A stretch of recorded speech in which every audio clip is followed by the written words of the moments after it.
नमस्कार, मैं कुशाग्र बोरा। आजकल ऐसे समाचार आ रहे हैं कि हमारी बच्चियों को लव जिहाद के नाम से बरगला करके शादी का वादा करके बाद में उन्हें वेश्यावृत्ति में धकेल दिया जाता है। ये एक बहुत बड़ा षड्यंत्र चल रहा है।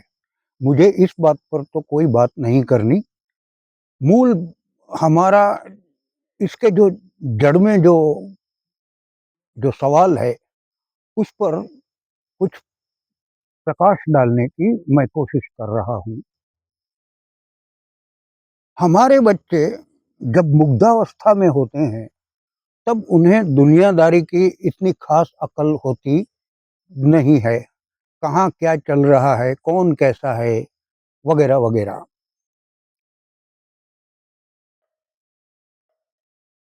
दूसरे से तुरंत आकर्षित भी हो जाते हैं और न करने की बातें वो कर डालते हैं। आखिर ये मुग्धावस्था है क्या? Teen age.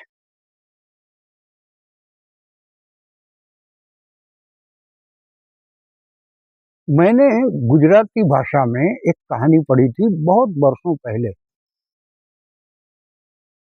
काची माटीनो घड़ो, जिसमें एक सरकारी बाबू एक गांव में जाते हैं और अपने तंबू में से आसपास में से किसी मुग्धा को पानी लाने के लिए बुलाते हैं। मुग्धा पानी लेकर के जब जाती है तो वो बाबू उसके साथ छेड़खानी करते हैं। बहुत देर हो गई, फिर भी लड़की जब घर वापस नहीं आई तो उसके माता पिता उसके पास उसे ढूंढते हुए आते हैं। जब ये सब छेड़खानी वगैरह देखते हैं तो उसके बाप ने लड़की के बाप ने उस सरकारी बाबू की पिटाई कर दी और लड़की को जबरदस्ती वहां से निकाल ले जाते हैं। लेकिन उस वक्त भी लड़की तो यही कह रही थी, मुझे उसके साथ शादी करनी है और अब वो मेरा घर है। ये है मुग्धावस्था। हमारे आजकल माता पिता भी अपने बच्चों के ऊपर कुछ काबू नहीं रख पा रहे हैं। पता नहीं आखिर ऐसा क्या है जो उनकी बातों पर बच्चों को या तो विश्वास नहीं, या बच्चे कुछ ज़्यादा ही ओवर कॉन्फिडेंट हो गए हैं। खासकर बच्ची जब आसपास का माहौल देखती है तो वो भी उसमें बह जाती है। और सोशल मीडिया पर आजकल क्या चल रहा है, ये मैं और आप बखूबी जानते हैं। ऐसा नहीं है कि हमें चेताने वाले लोग अब नहीं हैं, हैं, लेकिन हम उन पर कितना ध्यान देते हैं।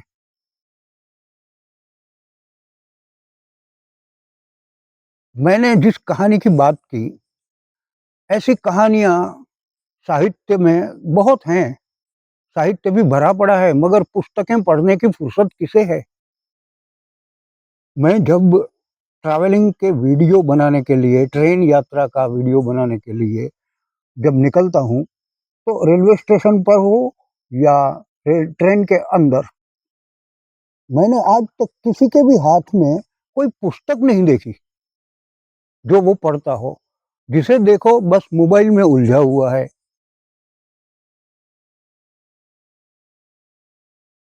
आखिर ये स्थिति कब तक चलेगी?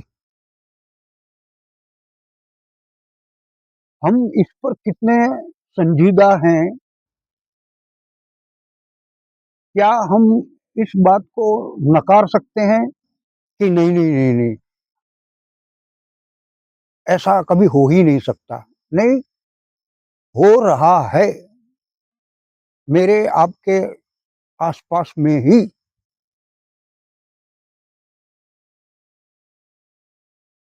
हम इसकी रोकथाम के लिए क्या कर सकते हैं?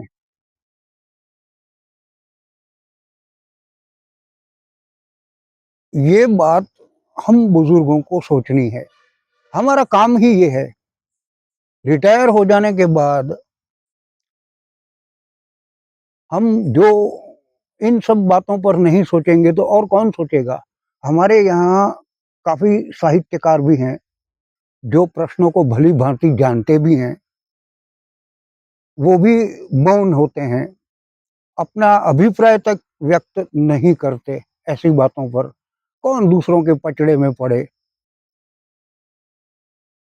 ऐसा सोच लेते हैं। या अगर वो ऐसा अभिप्राय देते भी होंगे, तो उसे कितने लोग सुनते होंगे? कभी रेडियो पर जाकर कोई लेक्चर दे दिया, कभी किसी अखबार में कोई कहानी छपवा ली। इससे ज़्यादा और क्या हो सकता है? मगर सवाल तो यक्ष बना हुआ है। पिछले कई सालों से ऐसा चल रहा है, मगर हम इसको रोक नहीं पाए अब तक। मूल बात रोकने की है और ये रोक मुग्धावस्था के वक़्त सही शिक्षण देने की है। खैर आज के लिए इतना ही। आपके विचार सादर आमंत्रित हैं। नमस्कार।